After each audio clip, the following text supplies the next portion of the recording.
நேயர்கள் அனைவருக்கும் வணக்கம்.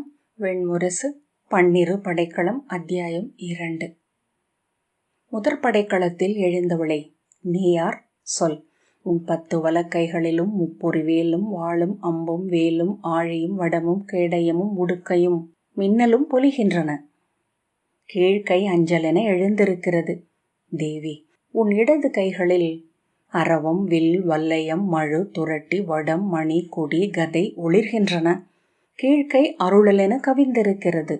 உன் முகம் முடிவிலாது இதழ் விரியும் தாமரை. உன் விழிகளோ ஆக்கும் கனலும் அழிக்கும் கனலுமென இரு அணையா எரிதல்கள். தேவி, உன் புன்னகையோ அனைத்தையும் கனவில் மூழ்கடிக்கும் கோடி குளிர் நிலவு. உன்னை சண்டிகை என்று அழைக்கிறேன். முதற் பேறு இயற்கையின் முகத்திலிருந்து முளைத்தவள் நீ. அன்னமென மாயம் காட்டி இங்கு அமைந்திருக்கும் அலைகிளிகள் அனைத்தையும் ஈன்றமையால் அன்னை என்றானவள். அதுவல்ல என்று உணர்ந்து அன்னம் தான் என்று தருக்கிய போது அது நீயே என்று வந்து அமைந்தவள். அவை அமைந்த வானம், அவை என்றாகிய ஒளி. நீ மாயையில் முதல்வி. மூவியல்பும் முழுதமைந்த உன்னை நீயே ஒளிர் புன்னகையால் கலைத்து ஆடல் கொண்டவள். 3000 கோடி முகங்கள் என்றாகி இங்கு நின்றிருப்பவள். தேவி, தொல்பழங்காலத்தில் இப்புவி என்றிருந்த 7 பெருந்தீவுகளை ஒன்றென ஆண்ட கசன் என்னும் மங்களமைந்தன் கனவில் எழுந்த உருவம் நீ. அவனால் மழை நீர் விழுந்த இளங்களிமண்ணில் மும்முறை அள்ளி உருட்டி உருவளிக்கப்பட்டவள். அவன் மடந்தையின் கைகளால் மலர் சூட்டப்பட்டவள். அவன் வேள்விக்கு தலைவி என அமர்ந்தவள். அவன் குலத்திற்கு முதல் அன்னை. அவன் தொட்டில்களை மைந்தர்களால் நிறைத்தாய். அவன் வட்டில்களை அன்னத்தால் நிறைத்தாய். அவன் கொட்டில்களை கன்றுகளால் நிறைத்தாய். அவன் தலைமேல் மணிமுடி என அமர்ந்திருந்தவை உனது பொன்னிற பூவடிகள். முப்புறமெரித்த மூவிழியன் உன்னை வணங்கி உன் தாள்களை சென்னி சூடிச் சென்றான் என்கின்றனர் கவிஞர். அவர்கள் வாழ்க. அவர்கள் சொற்களைச் சூடும் என் சித்தம் வெல்க. ஆம், அவ்வாறே ஆகுக. 7 நிலம் ஆண்ட அசுர குலத்தின் முதல் மூதாதையின் பெயர் கசன். 12 பெருங்கைகளும் 6 முகமும் கொண்டவன் அவன் என்றன அசுர புராணங்கள். அவன் வழிவந்த 1008வது மாமன்னனை தனு என்றழைத்தனர். கருமுகில் குவைகளால் கோட்டையமைக்கப்பட்ட விந்திய மலையின் சரிவிலிருந்த அவன் மாநகர் தானவம் 1000 குவை மாடங்கள் எழுந்த அரண்மனை நிறைகள் கொண்டது. அதன் நடுவே அமைந்த அவன் மாளிகை முகட்டில் அசுர குலத்தின் எருமை கொடி பறந்தது. விண்ணில் சென்ற தேவர்கள் குனிந்து வியந்து நின்று கடந்து சென்றனர் அம்மாநகரை. அவன் குலம் விந்திய மலையில் 12 மடிப்புகளின் 108 சரிவுகளிலும் நடுவே விரிந்த 56 தாழ்வரைகளிலும் தழைத்து நிறைந்திருந்தது. அவர்கள் அளித்த திரை செல்வத்தால் அவன் கருவூலம் நிறைந்தது. அவர்கள் வாழ்த்திய சொற்களால் அவன் மூதாதையர் உளம் நிறைந்தனர். தானவத்தின் மையத்தில் அமைந்திருந்தது அசுரர்களின் குடி தெய்வமான மங்கள சண்டிகையின் குகை நிலை. உள்ளே கரும்பாறையில் கீரலோவியம் என அன்னை 20 கைகளுடன் எரிவிழி மலர்ந்து நின்றிருந்தாள். அவளை வணங்கி நகரும் கொடியும் செல்வமும் புகழும் பெற்ற தனு தன் குலம் பெருகும் மைந்தரை பெற வேண்டுமென்று அவள் குகைக்குள் 41 நாள் நீர் மட்டும் உண்டு தனித்து தவம் இருந்தான். குகையிருள் கொழுத்து பருத்த போது சுவரோவியம் புடைத்தெழுந்தது. அன்னை தோன்றி அவனிடம், மைந்தா, நீ விரும்புவதென்ன என்றாள். மைந்தன் உலகம் வெல்பவன் என்றான் தனு. அன்னை அருகே ஓடிய சிறு சுனை ஒன்றை சுட்டி, இவனை கொள்க என்றாள். அதில் கரிய பேருடலுடன் தெரிந்த மைந்தனை நோக்கிய தனு அதிர்ந்து, அன்னையே, இவன் விழியற்றவன் என்றான். ஆம், உலகை வெல்பவன் தன்னை நோக்கும் விழியற்றிருப்பான். தன்னுள்ளிருந்து எழும் தன் பாவையால் வெல்லப்படுவான் என்றாள் மங்கள சண்டிகை. அன்னையே, தன்னை வெல்லும் மைந்தனை எனக்கு அருள்க, விழி கொண்டவனை அருள்க என்றான் தனு. தன்னை வெல்பவன் செல்வதற்கு திசைகளற்றவன் என்றறிக என்று அன்னை சுனையை தொட்டு அலை எழுப்பி அப்பாவையை அழித்து பெரிதொன்று காட்டினாள். அங்கே ஒளி வீசும் மெல்லுடலுடன் எழுந்த மைந்தன் கால்களற்று இருந்தான். சூம்பிய சிறு கைகள் நெஞ்சோடு சேர்த்து வணங்கி தலை கவிழ்ந்திருந்தது. அன்னையே, இவன் ஆற்றலற்றவன் என்று தனு கூவினான். ஆம், இவன் ஆற்றல் அனைத்தும் விழிகளிலேயே என்றாள் அன்னை. அன்னையே, நான் விழைவது இவ்வுலகையும் வெல்பவனை என்று தனு தவித்தான். இருவரில் ஒருவரை தெரிவு செய்க. இத்தருணம் இதோ முடியவிருக்கிறது என்றாள் மங்கள சண்டிகை. அன்னையே, அன்னையே என்று அவன் கூவினான். என் செய்வேன், என் செய்வேன் எந்தையரே. அன்னையின் உருவம் இருளில் கரையத் தொடங்கியது. தனு, இவனை கரியோனை கொள்கிறேன், வெல்க என் குடி என்றான். ஆம் என அன்னையின் அருட்கை எழுந்த கணமே, நில், தன்னை அறியாதவன் வென்றவை நிலைக்கா, மற்றவனை அருள்க விழியோனை என்றான். அருள் கொள்க என அன்னை மொழிந்ததுமே, நில் நில், உலகை ஆளாதவன் என் குடிப்பிறந்து பயன் என்ன என்றான் தனு. நெஞ்சு சுழன்று என்ன செய்வேன், என் தவநெறிவுக்கு என்ன செய்வேன் என்று அழுதான். நீ விழைந்தால் நிகழ் மட்டும் நோக்கும் விழிகளும் இயல்வதை ஆற்றும் தோள்களும் கொண்ட எளிய மைந்தர் 100 வரை உனக்களிக்கிறேன் என்றாள் அன்னை. நெஞ்சில் கை வைத்து சற்று நேரம் எண்ணிய பின் தனு, இல்லை, முடிகொண்டு ஆளும் அசுரர் குடியில் எளியோர் பிறத்தல் இழிவு என்றான். முடிவு சூழ்க, இதோ இக்கணம் மறைகிறது என அன்னை உருவழிந்து கொண்டிருந்தாள். கைகள் அலையலையாக ஓய்ந்து மறைந்தன, தோள்கள் கரைந்தழிந்தன, இதழ்களும் உருவழிந்தன. விழியொளிகள் மட்டும் எஞ்சிய இறுதி கணத்தில் சித்தம் துடித்து எழ, இருவரிலும் பாதி, அன்னையே, இருவரிலும் பாதி என்று தனு கூவினான். கண்மணிகளால் நகைத்து அவ்வாறே ஆகுக என்றருளி அன்னை மறைந்தாள். சுவரோவியம் விழி தீட்டி நின்ற இருள் குகைக்குள் மூச்சிறைக்க கண்ணீருடன் தனு தன்னை உணர்ந்து நின்றான். அன்னையே என்று நெஞ்சில் கை தொட்டு கூவினான். விடையின்றி வினா கொள்பவரின் தீயுலகை சென்றடைந்து மீண்டுள்ளேன், ஆவது அணைக என்று நீள் மூச்செறிந்தான். அவனை செய்தியை சொன்னதும் அவன் துணைவி ரம்பை திகைத்து வாய்மேல் கை வைத்து சொல்லிழந்த பின், என்ன சொல்ல வருகிறீர்கள் அரசே, என் இருமைந்தருமே குறையுள்ளவர்களா என்று கூவினாள். இல்லை அரசி, இருவகை நிறையுள்ளவர் அவர் என்றான் தனு. விழியற்றவன் ஒருவன், பிரிதொருவன் காலற்றவன், எந்தவும் பொலிந்து மண் நிகழ்பவர்கள் அவர்களா என்று ஏங்கி அழுதபடி அவள் சென்று அரண்மனையின் இருள் மூலையில் உடலொடுக்கி அமர்ந்தாள். இரு நிறைகளும் இல்லாத இயல்மைந்தர் 100 வரை அளிக்கிறேன் என்றாள் அன்னை. உண்டுறங்கி புணர்ந்து பெற்று முதிர்ந்து மாயும் எளியோர், நான் நிகரற்ற வல்லமை கொண்ட மைந்தர் வேண்டுமென்றேன் என்றான் தனு. கண்ணீர் வழிய முகம் தூக்கி, அவர்களில் ஒருவர் அமைந்தாலே நிறைந்திருப்பேனே, நான் விழைவது மைந்தனை மட்டுமே, என் தூண்டிலில் வைக்கும் புழுக்களை அல்ல என்றாள் ரம்பை. நீ பெண், நான் அரசன் என்றான் தனு. நீங்கள் அரசர், நான் அன்னை என்றாள் அவள். அஞ்சுவதல்ல அசுரர் இயல்பு, என் மைந்தரும் பெரிதென்றில்லாது இணைந்து ஒருவர் என்றாகி இப்புவி புறக்கட்டும் என்றான் தனு. அரசே, எண்ணி துணிந்திருக்க வேண்டும் இச்செயல். ஓருடலுக்குள் ஈருயிராகி நிற்பவரே மண்ணுளோர், ஈருயிர் ஓருடல் ஆவது தெய்வங்களுக்கும் அரிது என்றார் அமைச்சர் காமிகர். ஆம், அறிவேன், ஆனால் நாம் அசுரர், அரிதனைத்தும் மாற்றுவதற்குரிய ஆற்றல் கொண்டவர்கள். தேவர் வணங்கி திறக்கும் வாயில்களை தன் தலையால் முட்டி திறந்தவர்கள் என் முன்னோர், என் மைந்தரால் அது இயலும் என்றான் தனு. நன்று நிகழ்க என்று நீள் மூச்செறிந்தார் அமைச்சர். தனு தன் பட்டத்தரசி ரம்பையின் ஒரே பேற்றில் 2 மைந்தரை பெற்றான். கருநிறம் கொண்ட பெருந்தோழன் விழியற்றிருந்தான். அவனுக்கு ரம்பன் என்று பெயரிட்டனர்.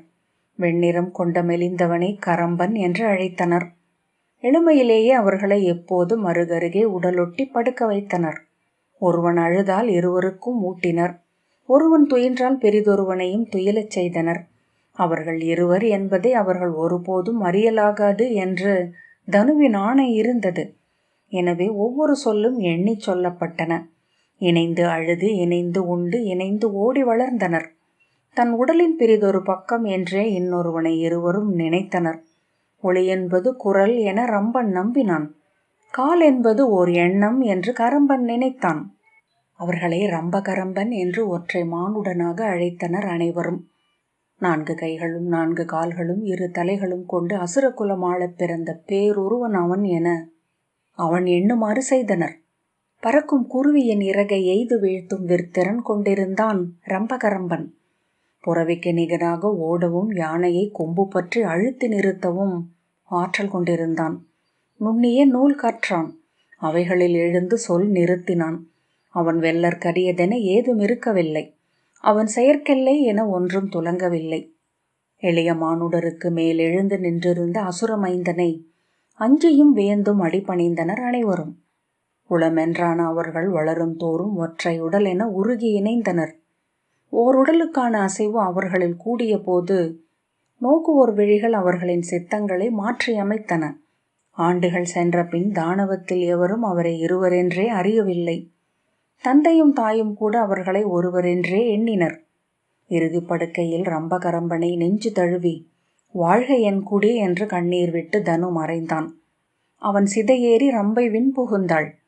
4 கைகளும் இரட்டை தலையும் கொண்டு அரியணை அமர்ந்த பேராற்றல் கொண்ட மன்னரின் ஆட்சியில் அசுரகுலம் வெற்றி ஒன்றையே அறிந்திருந்தது. தானவும் மண்ணின் விழி புள்ளி என பொழிந்தது. கோல் தாழாது 100 ஆண்டு மண்ணாண்டவன் விண்ணுக்கும் உரிமை கொண்டவன் என்பது நெறி. விண்ணமர்ந்த இந்திரன் நிலை அழிந்தான். தன் மாயப்படைக்கலங்களுடன் தானவத்தை அணுகி பொற்சிறை புல்லாகவும் செவ்விழி பருந்தாகவும் சுற்றி வந்தான். ஆனால் அருந்தவத்தாருக்கு நிகரான அறிவும் பாதாள நாகங்களுக்கு ஒப்ப தோல் வலியும் கொண்டிருந்த ரம்பகரம்பனை அணுக அவனால் இயலவில்லை. உளம் சோர்ந்து அவன் தன் நகர் மீண்டு அமர்ந்திருக்கையில் அங்கே வந்த நாரதர், நாள் ஒன்று வரும் அரசே, அதுவரை காத்திருங்கள் என்றார். இணைக்கப்பட்டவை அனைத்தும் பிரிந்தே தீரும் என்பது இப்புடவையின் பெருநெறி. நாள் என்று காட்டி வாழ் என்று எழும் காலமே அவர்களை பிளக்கட்டும். உங்கள் படைக்கலம் அதை தொடரட்டும். விண்ணவர்க்கரசனுக்காக கோள் தேர்ந்த நிமித்திகர், அரசே, அவர்களின் கோட்டை உருகி இணைந்து ஒன்றே ஆனது. அதில் இன்று நுழைய தங்களால் இயலாதென்று அறிக. ஆனால் அவர்களே உங்களை அழைத்து தங்கள் மன்றில் நிறுத்தும் தருணம் ஒன்று அணையும். அன்று நீங்கள் அவர்கள் கொடியில் காற்றாகவும் அனலில் சுடராகவும் மூச்சில் விழைவாகவும் நுழைய முடியும். அதன் பின்னரே உங்கள் வெற்றிகள் எழும் என்றனர். உளம் மகிழ்ந்த இந்திரன், ஆம், அதுவரை அவன் அரண்மனை வாயில் மணியொன்றில் அமைக என் 1000 விழிகளில் ஒன்று என்றான். அந்த மணியில் அதன் முன் நடப்பவர்களின் பாவை தெரிவதில்லை என்பதை அங்கிருந்த எவரும் அறியவில்லை. ஆனால் அதை துலக்குபவர்கள் மட்டும் அவ்வப்போது சித்தமழிந்து சிதைவுற்று போயினர். கீழ்நிலமான தாருகத்தை ஆண்ட அசுர மன்னர் கும்பரின் இரட்டை மகள்களான ரஷிதியையும் அர்ஹிதையையும் ரம்பகரம்பன் மணந்தான். 2 தலை 4 கரத்து இறைவனின் அஞ்சும் ஆற்றலை அவர் குலத்து பாணர் பாடி அவர்கள் அறிந்திருந்தனர். அவன் சித்திரப்பாவையை கண்டு காதலுற்றிருந்தனர்.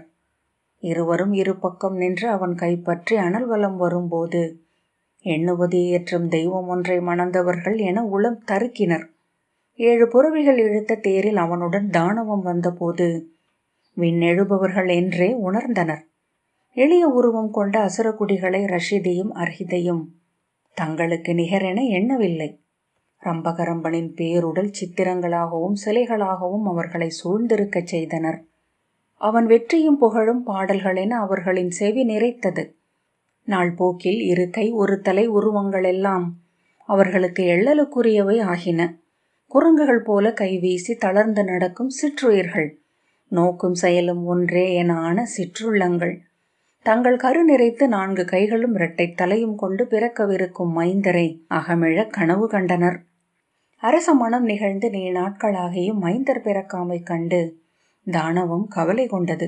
குடித்தலைவர் அமைச்சருக்கு உரைக்க அவர்கள் அரசனிடம் சென்று உணர்த்தினர். மைந்தரின்மையை அப்போதுதான் உணர்ந்த ரம்பகரம்பன் நிமித்திகரை அழைத்து குறி சூழ்ந்து பொருள் உரைக்கும்படி ஆணையிட்டான். 12 களம் அமைத்து அதில் சோழி கரு விரித்து நோக்கிய முது நிமித்திகர் சூரர், அரசே, நாளும் கோளும் நலமே உரைக்கின்றன. உங்கள் பிறவி நூலோ பெருவல்லமை கொண்ட 3 மைந்தர் உங்களுக்குண்டு என்று வகுக்கின்றது. ஆயினும் ஏன் என்று அறியேன். மைந்தரை அருளும் தெய்வங்கள் திகைத்து அகன்றே நிற்கின்றன என்றார். எங்கள் உருவில் எழும் மைந்தனால் பொலிய வேண்டும் இந்நகர். அதற்கு தடையென்ன என்று ஆய்ந்து சொல்க என்று ரம்பகரம்பன் ஆணையிட்டான். சுக்கிரரின் வழிவந்த அசுரகுலத்து ஆசிரியர் சபரர் ஆய்ந்து இட்ட ஆணைப்படி ரம்பகரம்பன் தன் தலைநகர் நடுவே அமைந்த 1008 தூண்கள் மேல் வெண்விதானம் எழுந்த வேள்வி சாலையில் மூவிரி எழுப்பி 108 நாட்கள் பூத வேள்வி நிகழ்த்தினான். அதன் எரிகாவலனாக இருபுறமும் ரக்ஷிதையும் அர்ஹிதையும் உடனமர இருந்தான். 108வது நாள் வேள்வியில் அழகிய பெண்ணுரு கொண்டு இடைவரை அனலாக எழுந்த கன்னி தெய்வம் நெளிந்தாடி, நான் அர்ஹிதை, இரண்டாம் அரசியின் பெண்மையை காப்பவள். அவள் பிறந்ததும் முலை மொட்டுக்களில் வாழ்ந்தேன். உடல் பூத்ததும் கனிந்தெழுந்தேன். அவள் உள்ளத்தில் இனிமையென உடலில் புலகமென பெருகினேன்.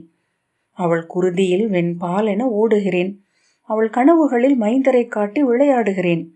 இங்கு எனக்கிடப்பட்ட அவியில் மகிழ்ந்தேன். நன்று சூழ்க என்றது. அப்பால் பிரிதொரு எரிகுளத்தில் இரு பெருந்தோள்களுடன் எழுந்த காவல் தெய்வம் கொழுந்துவிட்டு நெளிந்து, என் பெயர் ரம்பன், நான் முதலரசனின் காவலன் என்றது. ரம்பகரம்பன் திகைத்து, முதலரசனா? யாரது என்றான். அமைச்சரும் நெமித்திகரும் நடுங்கி ஒருவரை ஒருவர் நோக்கினர். நான் மூத்தவனாகிய ரம்பனின் காவலன். நான் உமிழும் மூச்சையே அவன் இழுக்கிறான். அவன் எழுப்பும் எண்ணங்களை சொல்லாக்குபவன் நானே என்றது ரம்பன் எனும் தெய்வம். நான் கேட்பதென்ன? ஆசிரியரே, இவன் சொல்வதுதான் என்ன என்று ரம்பகரம்பன் கூவினான். அமைச்சர்கள் ஒருவரோடு ஒருவர் உடல் நெருங்கி நிற்க சபரர், அரசே, அறிக, ரம்பன் என்பது உங்களில் ஒரு பாதி என்றார்.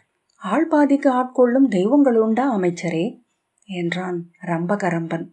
நிகழ்வதென்ன என்றறியாது திகைக்கிறேன் அரசே என்றார் அமைச்சர். நான் இவரை அறிவேன். இவரையே என் கணவன் என ஏற்றேன். இவருடன் தான் நான் காமம் கொண்டாடினேன் என்றது அர்ஹிதை எனும் தெய்வம். உளம் பதறி கை நீட்டிய இளைய அரசி அர்ஹிதை, இல்லை, இவரை நான் அறியேன். என் மூதன்னையர் மேல் ஆணை, இந்த அயலானை நான் உள்ளாலும் தொட்டதில்லை என்று அலறினாள். ரம்பன் எனும் தெய்வம், ஆனால் நான் அறிவேன். நீ நான் புணர்ந்தவளின் நிழல். உன் அனலுக்கும் புனலுக்கும் அடியில் உள்ளவை அனைத்தையும் கொண்டவன் நான் என்றது. இல்லை, இல்லை என்று இளைய அரசி கதற, அப்பால் பிரிதொரு எரிதழலில் படபடத்து எழுந்த ரக்ஷிதை என்னும் தெய்வம், நான் கரம்பனை காமத்தில் அடைந்தேன் என்றது. வேறொரு தழலில் பற்றி எறிந்து உடல் கொண்டு நின்றாடி, ஆம், நான் அவளுடன் ஆடினேன், அவளுடன் கலந்தமைந்தேன் என்றது கரம்பன் எனும் தெய்வம். கைகளை ஓங்கி அறைந்து, யார் இவர்? அமைச்சர்களே, நிமித்திகர்களே, இவர்கள் சொல்வதென்ன என்று ரம்பகரம்பன் கூச்சலிட்டான். ஆற்றாதெழுந்த அகவிசையால் 4 கைகளாலும் நெஞ்சில் அறைந்து கூவினான். இவர்கள் சொல்வதென்ன? இக்கணமே சொல்லுங்கள், என்ன இதெல்லாம்? கரம்பன் எனும் தெய்வம், நான் அறிந்த பெண் இவள் என முதலரசியை சுட்டியது. இல்லை, நான் அறிந்ததில்லை இவனை என்று கூவியபடி ரக்ஷிதை மயங்கி மண்ணில் விழுந்தாள். ரம்பன் எனும் தெய்வம், என்னை காமுற்று இழுத்தவள் அவள் என அர்ஹிதையை சுட்டி காட்டியது. இல்லை, இல்லை என்று அவள் நெஞ்சில் அரைந்தரைந்து வீறிட்டாள். கைகளை விரித்து எழுந்து ஓடி வந்து நெய்க்கலத்தை உதைக்க கால் தூக்கிய ரம்பகரம்பன், நிறுத்துக வேள்வியை, இது வேள்வி அல்ல, இவை நம் தெய்வங்களும் அல்ல, அனைத்தும் நம் மீது அழுக்காறு கொண்ட தேவர்களின் மாயம் என்று அலறினான். பூத வேள்வியை இடையறுக்க முடியாது அரசே என்றார் நிமித்திகர் சூரர். ஆம், எழுந்த தெய்வங்கள் நிறைவுறாத மண் நீங்களாகாது. மைந்தரனை இங்கு எழவிருக்கும் மூதாதையர் எழுக என்றார் சபரர். எழுக எரி என்றார் வேள்வி தலைவர். நெளிந்தாடி எரிகுளத்தில் எழுந்த கரிய பேரொருவன், இக்குலத்தின் மூதாதையாகிய கசன் நான் பிறந்தெழும் கருக்கலம் அமையவில்லை. எவர் வயிற்றில் எவர் வடிவில் நான் பிறப்பதென்று அறியாமல் மூச்சுலகில் நின்று தவிக்கிறேன் என்றான். வெடிப்பொலியுடன் எழுந்த பிரிதொருவன், ஆம், மூதாதையாகிய தனு நான். இக்கருவறையில் எவரை தந்தை எனக் கொண்டு நான் எழுவேன்? அவையோர் மூச்சுகள் மட்டும் ஒலிக்க செயலற்று நின்றனர். 4 கைகளும் தளர்ந்து விழ ரம்பகரம்பன் பீடத்தில் சரிந்தான். நிமித்திகர்களே, என் ஒளி எங்கனம் வெறும் சொற்கள் என்றாகியது என்று ஊவினான். திகைப்புடன் 4 பக்கமும் கைகளால் துழாவி, அமைச்சர்களே, அருகெழுக, ஆசிரியர்களே, என் கால்கள் எங்கனம் அசைவிழந்தன என்று கேட்டான். அவன் உடல் துடித்தது. என்ன நிகழ்கிறது? எப்படி என் உடல் செயல் இழந்தது? முழு உயிரையும் திரட்டி அவன் எழுந்தான். இது வேள்வி அல்ல, எங்களை அழிக்கச் செய்யும் வஞ்சம் என்று இறைந்தபடி அவிக்கூடையை ஓங்கி மிதிக்க முனைந்தான். அவன் உடல் நிலை அழிந்து ஆடி பேரொலியுடன் மண்ணில் விழுந்து அதிர்ந்து இழுத்து கொண்டு விதிர்த்தது. துள்ளி விழுந்து கைகால்கள் வெவ்வேறென்றாக விலகித் துடிக்க 2ஆக பிரிந்தது. 2 தேவியரும் பதறி எழுந்து நெஞ்சை பற்றியபடி நோக்கி நின்றனர்.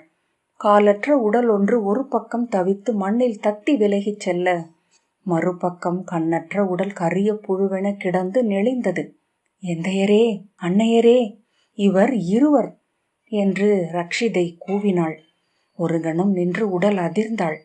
பின்பு நெஞ்சில் அறைந்து அலறியபடி எரிந்தெழுந்த வேள்வி பெருநெருப்பில் பாய்ந்தாள். மூத்தவளே என்று அலறியபடி அர்ஹித்தை உடன் பாய்ந்தாள். இருவரையும் தழுவி இதழ் குவித்து மேல் எழுந்தது எரி. உயிரை அவையெனக் கொண்ட தெய்வங்கள் விண்மீண்டன. தழல் மட்டும் நெளிந்து கொண்டிருந்தது. 12 படைக்களம் 2வது அத்தியாயம் நிறைவு பெற்றது. நன்றி.